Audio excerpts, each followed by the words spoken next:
बात करेंगे जम्मू कश्मीर के मौसम के हालात की, जहां मौसम की बेरहम मार ने जनजीवन को पूरी तरह से अस्त व्यस्त कर दिया है। बांडीपोरा से लेकर रामबन, उधमपुर, पुंछ, राजौरी तक हर तरफ बाढ़, भूस्खलन और सड़क हादसों ने तबाही मचाई है। कहीं झेलम नदी में डूबे युवक का शव 6 दिन बाद बरामद हुआ है, तो कहीं रियासी में पत्थर गिरने से सड़कें बंद हो गई है। रामबन और मेंढर में जमीन धंसने से घरों में दरारें पड़ गई हैं। उधमपुर में पेड़ गिरने से एक जिंदगी खो गई और कठुआ के बनी क्षेत्र में तो बाढ़ ने भारी नुकसान पहुंचाया है। अखनूर में ट्रक ड्राइवरों की लंबी कतारें हैं और उनकी बेबसी इस मंजर को और दर्दनाक बनाती है। मगर इस अंधेरे में एक राहत की खबर भी है। वैष्णो देवी यात्रा जो भूस्खलन के बाद रुकी हुई थी, अब 14 सितंबर से फिर से शुरू होने जा रही है। आखिर क्या है इस मौसमी आफत की पूरी कहानी? कैसे लोग इस त्रासदी से जूझ रहे हैं और प्रशासन इस संकट से निपटने के लिए क्या कर रहा है? आइए इस खास रिपोर्ट में हम आपको ले चलते हैं जम्मू कश्मीर के उन इलाकों में जहां हर कोने में मुश्किलों और हौसले की जंग जारी है। देखिए ये खास रिपोर्ट।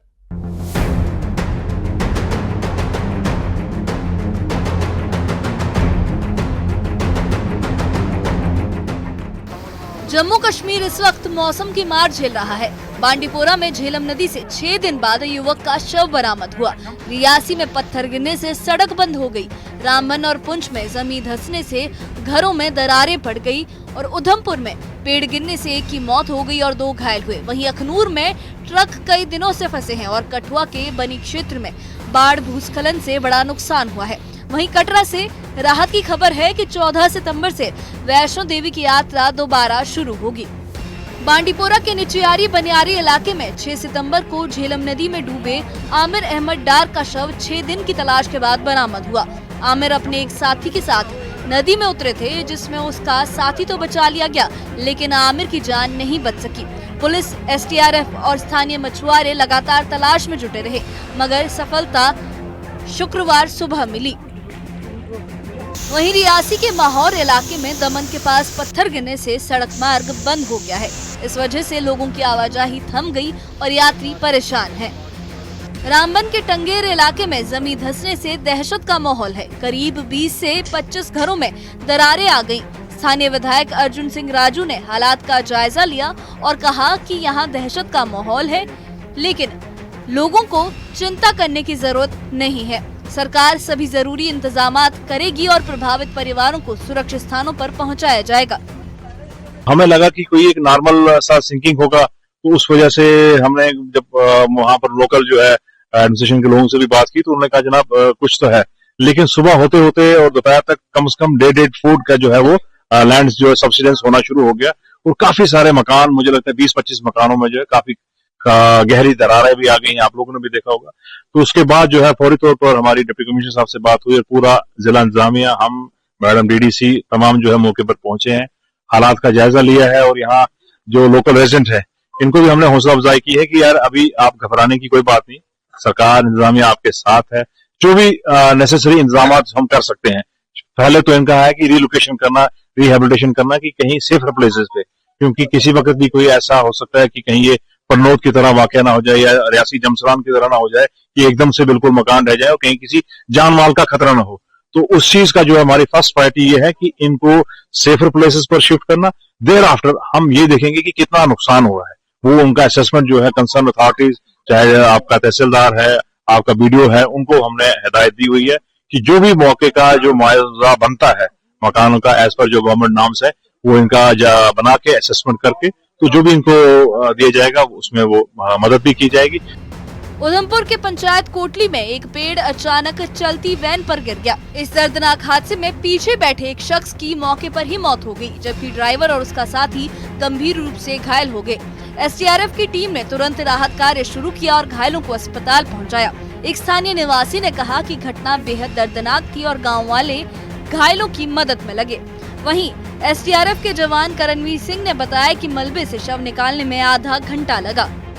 जब मेरे को पता चला, इनके ताई के लड़के ने मेरे को फोन किया भी ऐसी ऐसी ऊपर घटना घटी है, मैं तब उस वक्त मैं दमेल था, मैं दमेल से निकला।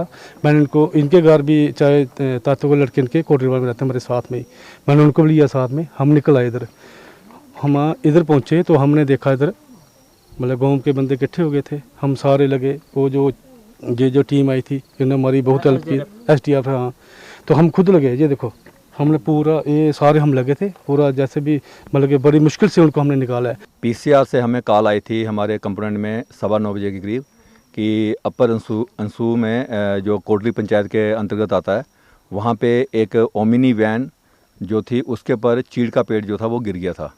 तो उसमें 2-3 लोग सवार थे जिसमें से एक लड़का तो बिल्कुल ठीक था, वो तो खुद ही बाहर निकल गया था और 2 इसमें फंसे हुए थे। एक की तो ऑन स्पॉट डेथ हो गई थी जिनका नाम मुल्क राय था और दूसरे उनका बेटा सुभाष कुमार था जिनकी जो काफ़ी ज़्यादा इंजर्ड थे, उनको यहाँ से हॉस्पिटल शिफ्ट कर दिया गया और उनको सवा आधे घंटे के करीब हमें इसमें समय लगा इसको रेस्क्यू करने में और स्थानीय लोगों ने हमारा भरपूर साथ दिया। अखनूर में नेशनल हाईवे 144A पर ट्रकों की लंबी कतारें लगी हैं। कई ट्रक ड्राइवर कई दिनों से यहाँ फंसे हुए हैं। उन्होंने कहा कि हमारा माल कश्मीर ले जाना है, लेकिन लगातार रोके जाने से कामकाज ठप हो गया है। हम प्रशासन से मांग करते हैं कि हमें मुगल रोड से जल्द गुजरने दिया जाए। हमारे को अभी यहाँ से कम जो 12 दिन हो गए खड़े को। कुछ गाड़ियाँ जो है किसी में तो सूखा माल है, किसी में बिस्किट भरे हुए हैं। जो बिस्किट भरे हुए हैं वो खराब हो गए। आगे से व्यापारी फोन पे फोन कर रहे हैं, अभी जल्दी लेकर बताइए हम कहाँ से लेके जाएं। अब पीछे जम्मू रोड पे पहले खड़े थे, 7-8 दिन वहाँ हो गए, 3-4 दिन हमें को यहाँ हो गए। यहाँ से अब आगे जाने के लिए नहीं छोड़ रहे।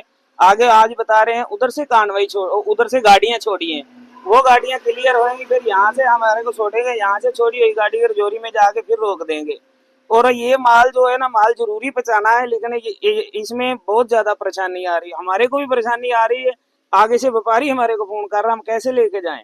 अगर यहाँ से छोड़ेंगे, कल राजौरी पकड़ेंगे, वहाँ से छोड़ेंगे तो फिर सुंदरबनी में पकड़ेंगे। कम से कम 3-4 दिन लगता है यहाँ से शोपियान जाने के लिए। ड्राइवरों का बहुत बुरा हाल होता है। आज कम से कम हमको 8 दिन हो गया रास्ते में। यही रिक्वेस्ट करता है सरकार से, कम रोड को क्लियर करिए, अच्छी तरीके से ड्राइवर को जाने के लिए रास्ता बनाइए। यही हाल है। ये देखो कितने ड्राइवर परेशान है, ये बेचारे कल से भूखे हैं यहाँ। कितने ड्राइवर, उनके लिए ना राशन है ना कुछ है। कठुआ जिले के बनी क्षेत्र में बाढ़ और भूस्खलन से हुए नुकसान का जायजा डीसी राजेश शर्मा ने लिया। उन्होंने कहा कि इस इलाके में काफी नुकसान हुआ है, कई सड़कों को खोला गया है और बाकी पर काम जारी है। जरूरतमंदों को राहत सामग्री भी दी जा रही है। पीछे जो फ्लड्स आए हैं कुछ जगह में हमारे डिस्ट्रिक्ट में, तो बनी में भी काफी इसका नुकसान हुआ है। इंफ्रास्ट्रक्चर को भी देखें अगर आप, एक लाइफ भी गई थी। तो हमारा ऑनरेबल एमएलए साहब भी एंड डीडीसी मेंबर भी यहीं पे हैं। तो थोड़ा सा हम यही आंकलन कर रहे थे कि, और डिफरेंट डिपार्टमेंट्स के हेड्स भी यहाँ आए हैं, यही आंकलन कर रहे थे कि क्या क्या डैमेजेस हुए और कितनी जल्दी हम इनको रिस्टोर करवाएं ताकि पब्लिक को मिनिमम असुविधा हो।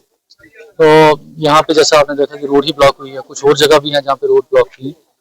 पीडब्ल्यूडी के सुपरिटेंडिंग इंजीनियर और एग्जीक्यूटिव इंजीनियर भी यही है, पीएमजीएसवाई के एग्जीक्यूटिव इंजीनियर यही है। तो टेम्परेरी रिस्टोरेशन जिससे कि हमारा यातायात चल पाए, एटलीस्ट लोगों की अपना ट्रैवलिंग स्टार्ट हो पाए, उसके इमीडिएट निर्देश दिए गए हैं। और बाकी जो परमानेंट रिस्टोरेशन के लिए जो डीपीआर बनने हैं, एस्टिमेट बनने हैं, उनके भी डायरेक्शंस ऑलरेडी इशूड हैं और उनको जहाँ कहीं कोई कमी है तो उनको बोला गया कि इमीडिएटली वो किए। मेंढर के कालाबन गांव में भी जमीन धंसने से दर्जनों घर और खेत तबाह हो गए। अब तक 70 से ज्यादा परिवारों को सुरक्षित जगह भेजा गया है। वहीं कटरा से एक अच्छी खबर भी आई है कि 26 अगस्त को भूस्खलन के बाद बंद हुई वैष्णो देवी यात्रा अब 14 सितंबर से दोबारा शुरू होगी। सबसे पहले इन लोगों को टेम्परेरी रिलीफ के तौर पर रेड क्रॉस सोसाइटी की तरफ से कम 5 लाख रुपए तुरंत दिए जाए। सब लोग आए, चक्कर मारा, वरना किसी ने कोई हेल्प का नाम ही नहीं है हमारे पास। अभी तक कोई रिलीफ नहीं मिला, कोई और किसी चीज़ का कोई हमें नहीं मिला है यहाँ।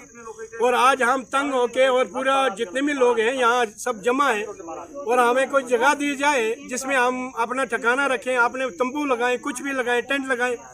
और राशन हम लिया भी तो हम पकाएंगे कहाँ। कुल मिलाकर जम्मू कश्मीर में मौसम की मार से हालात चुनौतीपूर्ण हैं, लेकिन प्रशासन राहत और बचाव कार्यों में जुटा है। Bureau report, news 18।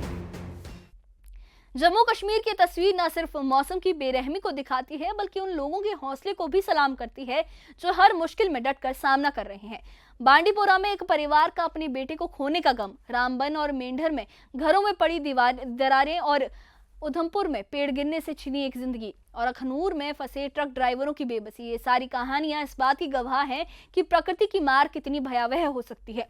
कठुआ के बनी क्षेत्र में बाढ़ और भूस्खलन ने जो तबाही मचाई है उसने हजारों जिंदगियों को हिलाकर रख दिया। मगर इन सबके बीच वैष्णो देवी यात्रा का 14 सितंबर से दोबारा शुरू होने का ये एक जो फैसला लिया गया है और एक जो उम्मीद है, ये एक उम्मीद की किरण बनकर सामने आई है। प्रशासन राहत और बचाव के काम में जुटा है, मगर सवाल अब भी बाकी है। क्या ये कोशिशें उन तक पहुंच पाएंगी जिन्हें इनकी सबसे ज्यादा जरूरत है? क्या ये इलाके फिर से अपनी पुरानी रौनक हासिल कर पाएंगे? ये सवाल अभी बरकरार हैं, लेकिन इसके बारे में आपकी क्या राय है? हमें कमेंट बॉक्स में अपनी राय जरूर बताइए और इससे जुड़े अपडेट्स के लिए और ऐसी ही खबरों के लिए हमारे चैनल के साथ बने रहिए। हमारे चैनल को सब्सक्राइब करिए। शुक्रिया।